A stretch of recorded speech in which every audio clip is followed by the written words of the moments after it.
दोस्तों, सोचो एक ऐसी दुनिया जहां आप अपनी ही बहन के अलावा किसी से बात ही ना करो, ना स्कूल में, ना घर में, ना समाज में। और फिर एक दिन दुनिया समझ ही ना पाए कि आप दोनों की कहानी इतनी अलग क्यों है। यह है जून और जेनिफर गिब्सन की कहानी, जिन्हें दुनिया कहती है द साइलेंट ट्विंस। एक कहानी जो प्यार, नफरत, जलन और बलिदान से भरी है। जून और जेनिफर का जन्म 11 अप्रैल 1963 को बारबडस से आए एक अप्रवासी दंपति के घर हुआ।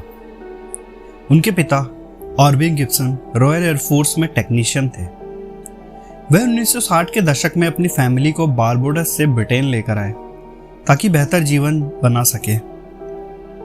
उनकी मां ग्लोरिया गिब्सन गृहिणी थी जो बच्चों की देखभाल में व्यस्त रहती थी। ऑर्बी और ग्लोरिया के कुल 5 बच्चे थे। जून और जेनिफर उनकी बीच की जुड़वा बेटियां थीं।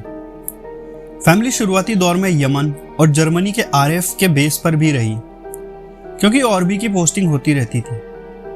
जब ट्विंस छोटी थी, परिवार ज्यादातर अलग थलग जगहों पर रहा, जहां बहुत कम मेलजोल होता था। यही उनकी आदतों पर गहरा असर डालने वाला कारण बना। साल 1971 में परिवार हेवर्डक्रॉफ्ट वेल्स चला गया और यहीं से उनकी जिंदगी ने एक अजीब मोड़ लिया।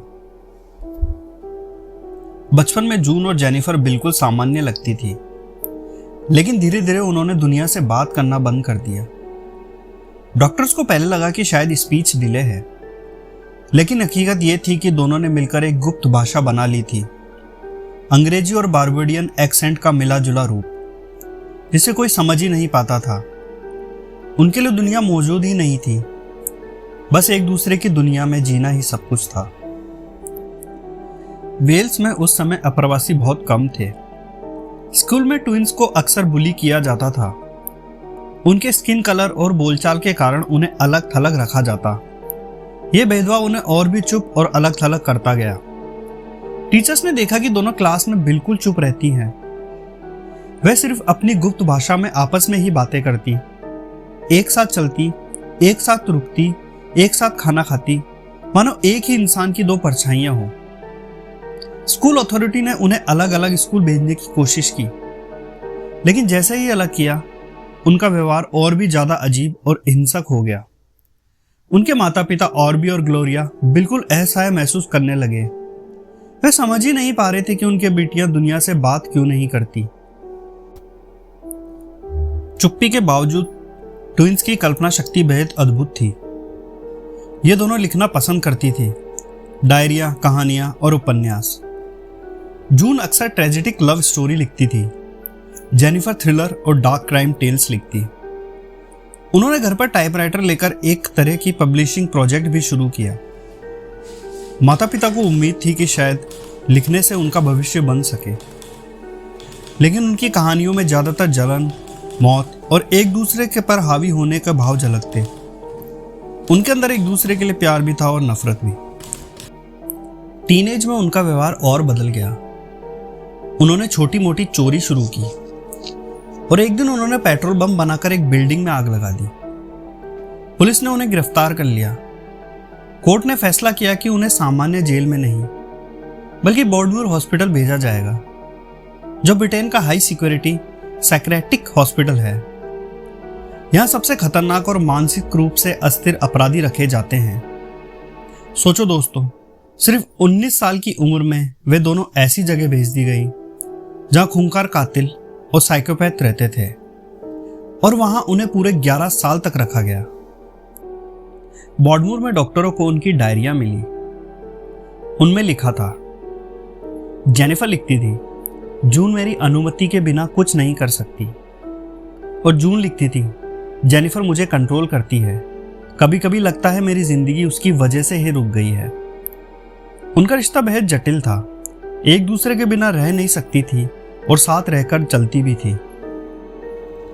1980 के दशक के अंत में डॉक्टर ने तय किया था कि अब ट्विंस को आजाद कर देना चाहिए। उनकी मां ग्लोरिया बेहद खुश थी कि अब उनकी बेटियां सामान्य जिंदगी जी पाएंगी, लेकिन रिहाई से पहले कुछ अजीब हुआ। जेनिफर ने एक दिन कहा, हमने तय कर लिया है, एक को मरना होगा। ताकि दूसरी जी सके। जून ने भी यही बात अपनी डायरी में लिखी थी। 1993 में जब उन्हें बॉर्डमूर से ट्रांसफर करके एक ओपन क्लिनिक ले जाया जा रहा था, तभी बस से उतरते ही जेनिफर अचानक गिर पड़ी। उन्हें अस्पताल ले जाया गया, लेकिन वे मर चुकी थी। डॉक्टर्स ने कारण समझने की कोशिश की, ना जहर ना कोई बीमारी। पोस्टमार्टम में बस इतना सामने आया कि दिल की धड़कन बंद हो गई। पर वे सिर्फ 29 साल की स्वस्थ लड़की थी, जिनकी कोई मेडिकल हिस्ट्री नहीं थी। लोग कहते हैं शायद जेनिफर ने अपनी जान जानबूझकर छोड़ दी, मानो ये दोनों के बीच के कोई साइकोलॉजिकल फैक्ट हो। जेनिफर की मौत के बाद जून पूरी तरह बदल गई। जो लड़की कभी दुनिया से बात नहीं करती थी, वह अब खुलकर बातें करने लगी। उसे समाज में घुलना मिलना शुरू किया, दोस्त बनाए, परिवार से जुड़ी। आज भी जून जिंदा है और साधारण जिंदगी जी रही है। वह कहती है, जेनिफर ने मुझे आजाद कर दिया। उसने अपनी जान दी ताकि मैं जी सकूं। दोस्तों, द साइलेंट ट्विंस की कहानी एक मनोवैज्ञानिक रहस्य है। एक और थे उनके माता पिता, जिन्होंने नई जिंदगी के लिए देश बदला और संघर्ष किया, और दूसरी ओर थी उनकी बेटियां, जो एक अजीब और समझ से परे रिश्ते में बंध गई। यह कहानी हमें यह सोचने पर मजबूर करती है, क्या जुड़वा बच्चों के बीच कोई अलौकिक संबंध होता है, या ये सिर्फ इंसानी दिमाग के अजीब खेल हैं? आपको क्या लगता है? कमेंट्स में जरूर बताना। और वीडियो अच्छा लगे तो लाइक, शेयर, सब्सक्राइब जरूर करें।